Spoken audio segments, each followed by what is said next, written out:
बिस्मिल्लाहिर्रहमानिर्रहीम। अस्सलाम वालेकुम। आपका दोस्त सलमान हैदर। दुआ है उस परवरदिगार से कि उसने आपको और आपके अहले खाना को अपनी हिफ्ज़ो अमान में रखा हुआ हो। पिछले 3-4 महीने से पाकिस्तान के अंदर जो कुछ हो रहा है पहली बार हो रहा है। तारीख में इसकी कभी कोई मिसाल नहीं मिलती। आईनी मामलात हों, कानूनी मामलात हों, पार्लिमानी मामलात हों और जी हां कानून की अमलदारी दिखाने वाले मामलात हों। कई ऐसी चीजें चाहे नेशनल असम्बली की हो, पंजाब असम्बली की हो, हाँ जी गवर्नरशिप की हो या सदारत की हो, हर चीज पहली बार होती हुई नजर आ रही है। तो आज एक नया वर्किंग डे था। इस वर्किंग डे के अंदर भी आज हर चीज अनोखी है। आज दुनिया के किसी अखबार ने इन चीजों को जीनत नहीं बनाना, यानी कल सुबह वो उसकी जीनत बनाएंगे जो पाकिस्तान के अंदर हो रहा है। कहीं कोई हिफाजती जमानत लेता हुआ नजर आ रहा है, तो कहीं कोई फरियाद के लिए पहुंचा तो उसका केस ही खत्म कर दिया गया हमेशा के लिए। वो हो रहा है कहीं पाकिस्तान के वजीर मनसूबाबंदी, जिन्होंने मनसूबाबंदी करनी है, वो कह रहे हैं कि पाकिस्तान में होने वाली करप्शन बिल्कुल लीगल है, जायज है, इतनी होनी चाहिए। कहीं वो ये कहते हुए नजर आ रहे हैं। मैं एहसन इकबाल की बात कर रहा हूं। कहीं आपको ये इतनी हैरानी होगी, कभी कोई कह सकता है किसी मुल्क का सरबराह किसी दूसरे मुल्क के सरबराह को प्लीज मुझे दावत पे बुला लें, और वो कहे नहीं please we don't have time now, हम थोड़े बिजी शेड्यूल के अंदर हैं, और फिर दोबारा कहा जाए। जी हाँ, चीन की बात करो, एक बार फिर चीन ने कोई जवाब दिया है शहबाज शरीफ साहब को उस दरख्वास्त का कि जिसमें वो कह रहे हैं प्लीज़ मेरे से मुलाकात शेड्यूल कर लें, और चीन कह रहा है प्लीज़ थोड़ा टाइम लगेगा। डिटेल्स काफ़ी इंटरेस्टिंग है, काफ़ी ज़्यादा हैपनिंग्स है। मैंने ईमान मज़ारी केस से भी मुतल्लिक आपको बताना है, मैंने उस्मान बुज़दार से मुतल्लिक भी आपको बताना है, काफ़ी चीज़ें हैं। तो वीडियो काइंडली मुकम्मल देखिए। सबसे पहले उस्मान बुज़दार साहब के ले लें। जिस वक्त मैं आपसे बात करूँ थोड़ी देर पहले खबर आई है जी उस्मान बुज़दार साहब ने जी हिफाजती ज़मानत अपनी करवा ली है जी कोर्ट से, और 30 जून तक हिफाजती ज़मानत है। तोनसा का ये केस है जी, और इलीगल कोई 900 कनाल ज़मीन है जिसके ऊपर कहा जा रहा है कि ज़िम्मियों के अंदर फ़र्तों के अंदर अपना नाम डाला गया है। उस्मान बुज़दार साहब और उनके भाई जो है वो इस FIR के अंदर नामजद हैं।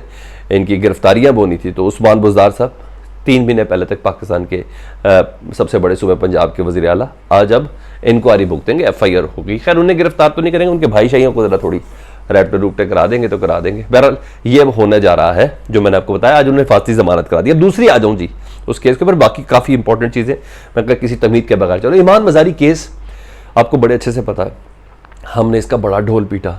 हमने आपको बताया कि पहली बार पाकिस्तान की इस्टेब्लिशमेंट, पाकिस्तान की फ़ौज ने पाकिस्तान के एक दूसरे बड़े इदारे यानी अदलिया के सामने दरख्वास्त दायर की, लीगल सारे प्रोसेस को उस राहदारियों को पूरा करते हुए उन्होंने कहा जी हमें इंसाफ चाहिए। ईमान मज़ारी साहब ने पाकिस्तान के आर्मी चीफ जनरल बाजवा साहब से मुतल्लिक मुग़ज़ात बकी थी, बड़ी सख्त ज़ुबान इस्तेमाल की थी, और सीधा सीधा अपनी वालदा की हिरासत का जो इल्ज़ाम था वो आर्मी चीफ के ऊपर लगाया था। मैं नहीं आपको सारी वो टाइम लेता था क्या हुआ था, किस तरह इस्लामाबाद की पुलिस लेके गई थी। ईमान मज़ारी साहब से हाई कोर्ट के अंदर पूछा गया इस्लामाबाद आपको किसने लेके गए, आपको किस पे शक है, तो उन्होंने कहा जी बाजवा साहब पे शक, और फिर नहद एक गंदी ज़ुबान भी इस्तेमाल की थी।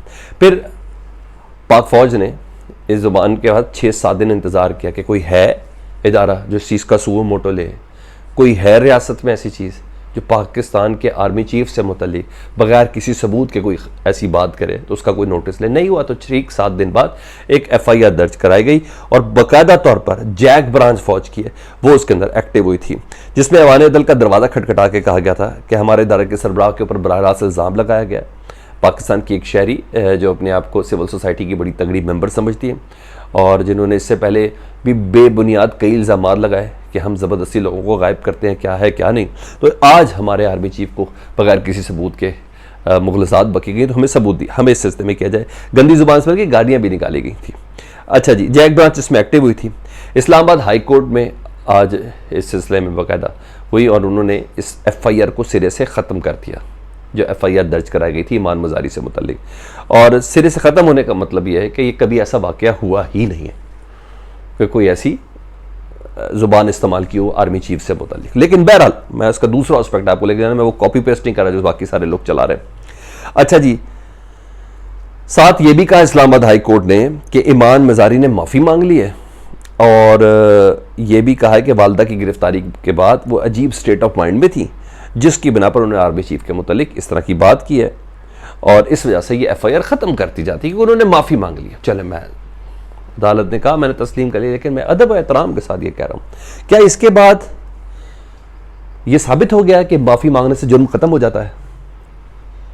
प्लीज़ मैं अपने व्यूवर्स से सवाल कर रहा हूँ, क्या माफ़ी मांगने के बाद जुर्म ख़त्म हो जाता है? इंसाफ तो सबके लिए बराबर होना चाहिए ना। अच्छा, दूसरा सवाल ये कि अगर कोई शख्स माफ़ी मांग रहा है, जस्ट सपोज मैं आपसे कहता हूँ मैंने कल एक व्लॉग किया था, मैं उसकी आपसे माफ़ी चाहता हूँ, तो इसका मतलब है मैं अपनी गलती तस्लीम कर रहा हूँ ना, मैं अपना जुर्म तस्लीम कर रहा हूँ। कोई चीज़, कोई जुर्म या गलती तस्लीम करने के बाद ही माफ़ी मांगी जाती है ना। जब एक शख्स माफ़ी मांग रहा है और इसका मतलब है वो जुर्म करते हुए तस्लीम कर रहा है कि मैंने हाँ मेरे साथ ये हुई थी, तो इसका क्या मतलब है? फिर पाकिस्तान के कानून की रोशनी में उसको माफ़ी मिल जानी चाहिए। इससे कबल मैं कुछ मिसालें रखना चाह रहा हूँ, फिर मैंने किसी ग्राउंड के ऊपर ये बात लेके चल रहा हूँ। क्या इजाज़त मिल गई है पाकिस्तान के हर शहरी को कि किसी भी इदारे के सरबराह, चाहे वो अदलिया हो चाहे वो फौज हो, उसको जो मर्जी बुरा भला कहते, बेगुनाह बेतकसीर, विदाउट किसी सबूत के, और अदालत की तशरीह यह है कि अगर वो माफ़ी मांग ले तो उसको माफ़ी मिल जाएगी? क्या ये अदालत इस फैसले की वजह से ये इजाज़त दे रही है? तो जितने साइबर क्राइम्स इस वक्त चल रहे हैं सोशल मीडिया के ऊपर, तो क्या वो माफ़ी मांगने के बाद ख़त्म हो जाएंगे? जो इस वक्त FIA एक्टिव हुई है 5th जनरेशन वॉर के अगेंस्ट खड़ी होने के हवाले से, ट्विटर, यूट्यूब और दूसरे फेसबुक के अकाउंट्स के हवाले से, क्या उन सबको एक माफ़ी, कि आई एम सॉरी कह के उनको माफ़ी मिल गई है? अदालत ने प्रेसिडेंट सेट कर दिया है। क्योंकि ये सवाल मेरा आपसे है, क्योंकि इससे कबल मैं आपको बता देता हूं, पाकिस्तान में किसी भी इदारे के सरबराह को इल्ज़ाम धरने की वजह से ना माफ़ी नहीं मिली। माजी में आपको सुन लें जी, इदारों के ऊपर तनकीद भी हुई और उसके बाद हमने देखा कई शहरियों को सज़ा मिली माफ़ी मांगने के बावजूद, कई सहाफ़ियों को, मैं बड़ों के नाम ले सकता हूँ इसलिए आप समझ रहे हैं, कई सहाफ़ियों को सज़ा मिली माफ़ी के बावजूद, कई सियासतदानों को सज़ा मिली माफ़ी मांगने के बावजूद। इसमें निहाल हाशमी, तलाल चौधरी, और ये मैं काफ़ी लोग इसमें शामिल कर रहा हूँ जी। अच्छा जी, पुलिस अफसरान को सज़ा मिली हालांकि उन्होंने माफ़ी मांगी थी। अच्छा, ये सब हुए हैं, ये सब अपनी सज़ाएं पूरी कर चुके हैं। तो इस बार अगर एक इदारे ने लीगल प्रोसेस इख्तियार कर ही लिया था तो माफ़ी के बाद वो FIR ही ख़त्म कर दी। ये मेरा बेसिकली सवाल है, क्या दूसरे इदारे ने अपनी सुपरमेसी तो नहीं साबित की एक इदारे के आगे कि हम आपसे ज़्यादा सुपर हैं, हम आपसे ज़्यादा हैं? ये क्या है? तो बहरहाल मुझे ऐसा लगता है कि पूरी एक फील्डिंग है जिस पे मैंने पिछले व्लॉग में बोला है, जिस पे मुस्लिम लीग नून खुद इन्वॉल्व है कि जानबूझकर तख्ता मश्क एस्टेब्लिशमेंट को बना के इनको कमज़ोर किया जा रहा है और इल्ज़ाम इमरान खान पर लगाने की कोशिश की जा रही है कि एस्टेब्लिशमेंट को ऐसा लगे कि मौजूदा हुकूमत यानी नून लीग के बगैर या उनके तादी के बगैर शायद गुजारा मुमकिन नहीं है। मुझे ऐसा लग रहा है, आपको कैसा लग रहा है मुझे कमेंट सेक्शन में आपने ज़रूर आगाह करना है। मैं दूसरी खबरें आपके साथ कर लूँ जी। एहसन इकबाल साहब जी आज बड़ी ज़बरदस्त उन्होंने खबर दी है जी। उन्होंने कहा है, फिर से सामने आया, पहले उन्होंने चाय का कप अदा कर दिया था, अब उन्होंने कहा है कि खित्ते में जितने ममालिक भी हैं हमारे जितनी उधर करप्शन भी है, लेकिन कुछ ममालिक ने तरक्की कर ली है। यानी वो करप्शन का दिफा करते मैंने जा रहा है कि जितनी हमारे मुल्क में करप्शन है ठीक है, दूसरे मुल्कों में भी होती है, वो करप्शन का दिफा कर रहे हैं। पाकिस्तान के वजीर मनसूबाबंदी यानी मनसूबाबंदी बता रहे हैं कि करप्शन सही है और साथ साथ मुस्तकबिल के मेरा ख्याल है प्रोग्राम भी बता रहे हैं और डिफेंड कर रहे हैं कि पाकिस्तान में जितनी करप्शन है खित्ते के दीगर ममालिक में भी है, लेकिन कुछ ने तरक्की कर ली है। सिंगापुर की भी मिसाल उन्होंने दी और बहुत सी चीज़ों की उन्होंने मिसाल दी कि जी करप्शन के बावजूद उन्होंने तरक्की की है। करप्शन खत्म करने के हवाले से उनको मनसूबाबंदी देनी थी, करप्शन के हवाले से उन्होंने बताना था कि क्या है, वो तो हर चीज़ लीगल करने के प्लान में है। तो वजीर तवानाई लेवल का बंदा चाय का कप कम करा रहा हो, समझ में आ रही है। वजीर मनसूबाबंदी लेवल का बंदा चाय का कप कम करा हो, समझ आ रही है। ये कौन सी बोंगी स्टेटमेंट है? कोई कारकर्दगी दिखाएं, कोई कारकर्दगी बताएं।